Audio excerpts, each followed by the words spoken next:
Good morning. I'm Susie DiStefano. I'm the CEO for Children's Memorial Hermann Hospital, and thank you for being with us today. We hope you've been having a great holiday. There's so many fun things to do this time of year, and it's time for family, friends, and frolicking.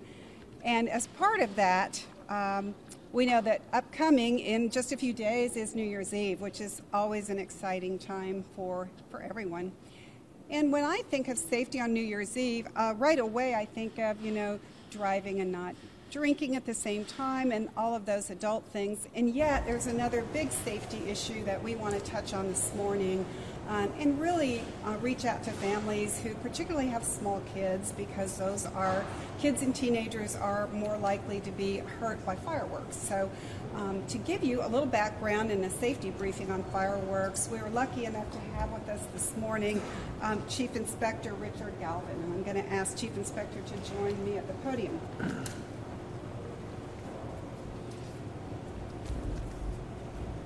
Good morning. We want all the citizens to be safe during these holiday seasons, so I'm going to go over the fireworks regulations. To possess, use, or store fireworks in the city of Houston is illegal. It is a Class C misdemeanor, and the fine can range from $500 to $2,000. Back in 2013, there was an ordinance passed in Austin that allowed transportation through the city. Prior to that, there was no transportation through the city, but now there is. But however, you can transport them through the city, but it has to be in the original container, has to be in the glove compartment, the trunk of your vehicle, or in the back seat. We encourage anyone that wants to go out and view a fireworks display. There are permitted sites in the city of Houston, and you can go to our website, houstonfire.org, and it will show you all the permitted sites. It's a safe environment. The fire marshal's office has given them a permit. They granted them a permit in which they could shoot. It's a professional site. So we encourage anyone that wants to view fireworks to go out to that site and go to our website, and it will indicate which sites are available.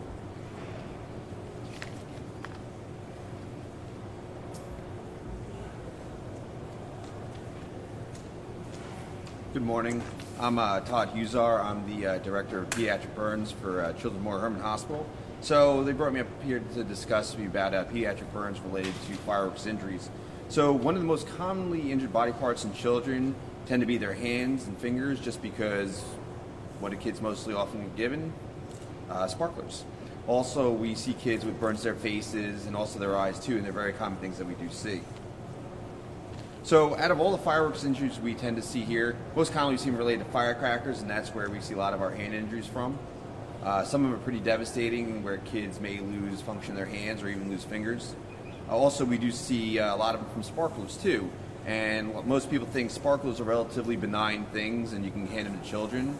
But one of the things that people don't know about sparklers is that they can get as hot as 1,800 to 3,000 degrees Fahrenheit, which is enough to melt steel. So often parents don't know this, but it's something they should really consider when they're handing their kids sparklers. So what should happen if your child gets burned? So if your child gets burned, first thing you need to do is run their hand or their body part under some room temperature water, just to kind of cool it off, but no cold water, because it could actually make the injuries worse. The next thing is to protect it temporarily. You can put cling wrap on it, saran wrap to temporarily protect it, but the most important thing is bringing your child to the emergency room. Whether it's here at Children's Memorial Hermann Hospital, where we do have burn staff on call 24 hours a day, or one of your local emergency rooms is just fine, because often they'll contact our on-call pediatric burn surgeons or our pediatric burn surgery staff here and find out whether or not they need to be transferred over.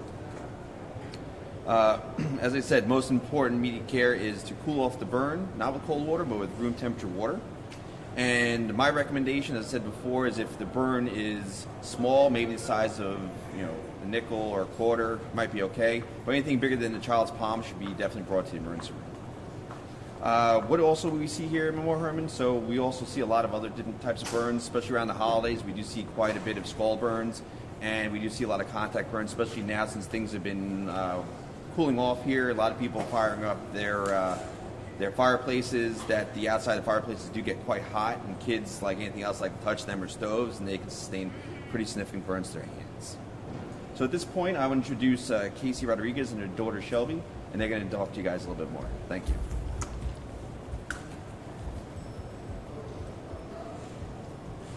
Hello. I just want to go over a little bit of what happened to Shelby this past 4th of July. Shelby's 4 years old, and we were outside at our land. It's a pretty, about 10 acres of land. Unfortunately there, the land is kind of uneven. We took the precaution to put Shelby and her sisters and her younger cousins on the back of a pickup truck so they wouldn't, get hurt. And the adults, her dad and an uncle, were the ones lighting the actual fireworks. There was one that kind of shoots up in the air. It was a little box, and it tilted over, and it started shooting towards the truck where the kids were at. And the first firework hit the actual tire, and the second one hit Shelby straight in the chest, and she caught on fire. She was wearing a little jean jacket, and caught on fire, the dress, and she suffered some really bad burns across her chest and armpit area. Luckily, we were able to get her to the closest freestanding ER to where we were at, and then they transferred us here, where they took very well care of Shelby. We were very blessed to come across some amazing doctors and amazing nurses, and I have nothing but good things to say about Memorial Hermann and the care that they provided for my daughter. She goes to therapy about every 2 weeks and follows up with her burn surgeon about every 4 to 6 weeks.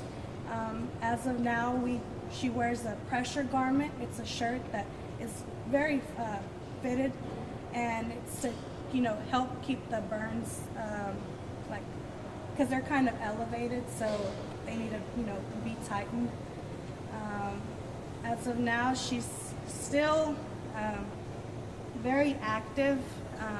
She does, I believe she suffers from a little bit of PTSD from the accident, but other than that, she's progressing very well.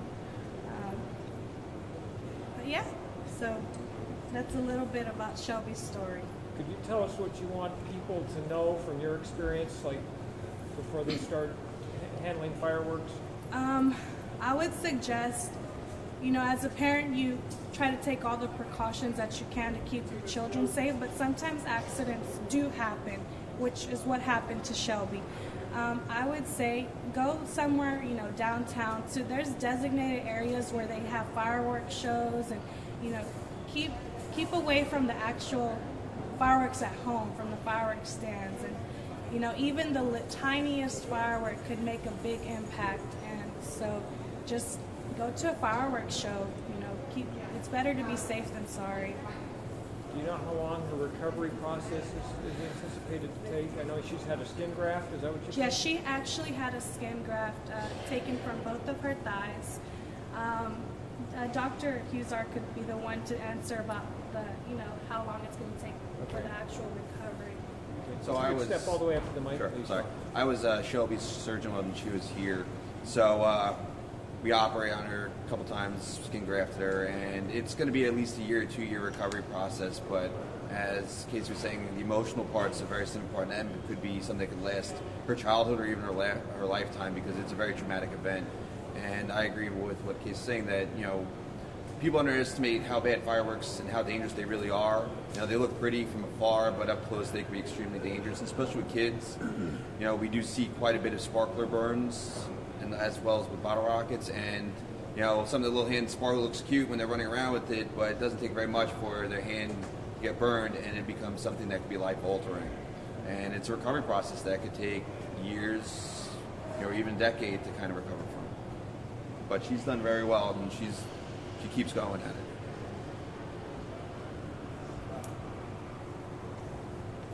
Any other questions? I wanted to ask about the new laws. You had mentioned fireworks left. We had talked a little bit on our morning show about how some of the laws have changed from last year, regulations. Is that true? No laws have changed. Okay. It's still illegal to use, possess or store fireworks in the city of Houston. It's a Class C misdemeanor, which carries a fine of $500 to $2,000.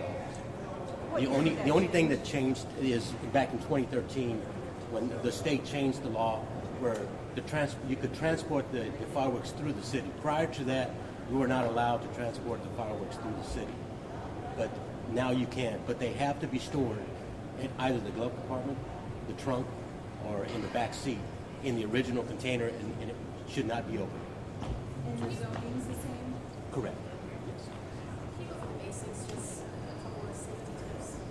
On the fireworks? Yes. Well, fireworks are dangerous, and we know that, according to the doctor, how the accidents can happen with fireworks. But that's why we offer certain areas in town that are permitted, the fireworks displays that are permitted. They're permitted by the fire marshal's office. It's a safe environment that can be enjoyed by everyone. But fireworks are dangerous. History has shown NFPA, the statistics on NFPA, which we get a lot of statistics from them, is that accidents can happen with fireworks. Just general safety tips. She kept her daughter away. Is that something you recommend? I'm sorry? She kept her daughter at a safe distance. Oh, yeah. from what she Well, had. absolutely.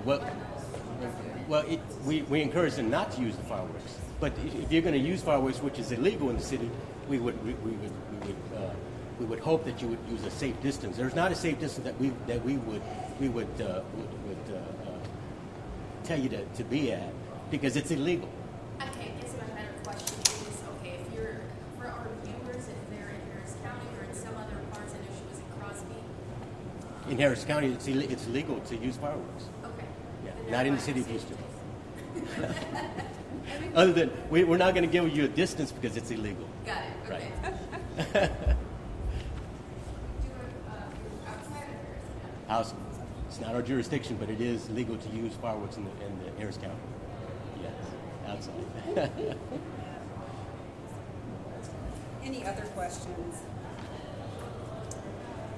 If not, thank you again for your interest. This is just something that I don't think is on our minds a lot of the time as we look forward to New Year's Eve. So our goal is to not admit one single child with burn, because they are pretty devastating, emotionally, if not physically.